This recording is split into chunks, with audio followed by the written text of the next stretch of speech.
তারাপীঠে গিয়ে মায়ের পুজো দেওয়ার ইচ্ছা বহুদিনের, কিন্তু মায়ের ডাক বোধহয় এতদিনে আসলো, তাই বেরিয়ে পড়লাম। 28 তারিখ 2026-এর ফেব্রুয়ারির লাস্ট দিন বেরিয়ে পড়েছি, যাচ্ছি আমরা তারাপীঠ।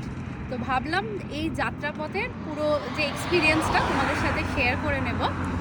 বেরিয়েছি আমরা অনেকক্ষণ, এখন ঘড়িতে বাজে প্রায় 12টা। 10:30 নাগাদ বেরিয়েছিলাম, প্রায় ধরো 1.5 ঘন্টা হয়ে গেছে, ডানকুনি ক্রস করে ফেলেছি। এখানটা একটুখানি রেস্ট নেওয়ার জন্য। আর যাচ্ছি আমরা বাইকে, আর সামনে আছে। তো চলো এক্সপিরিয়েন্সটা তোমাদের সাথে শেয়ার করবো, সাথে থেকো।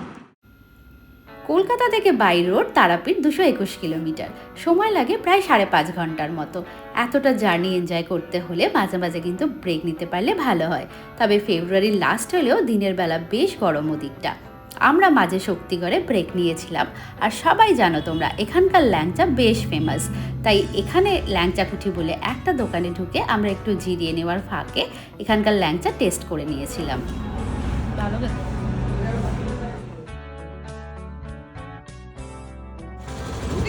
এখন শক্তিগড়ে, মানে আমরা ল্যাংচা ট্রাই করলাম এখানে।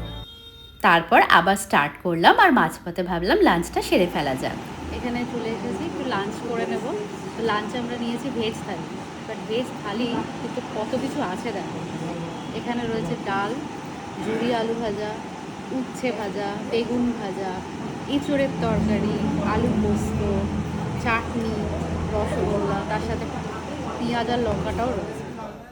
এরপর প্রায় বিকেল গড়িয়ে আমরা ঢুকে পড়লাম তারাপীঠে।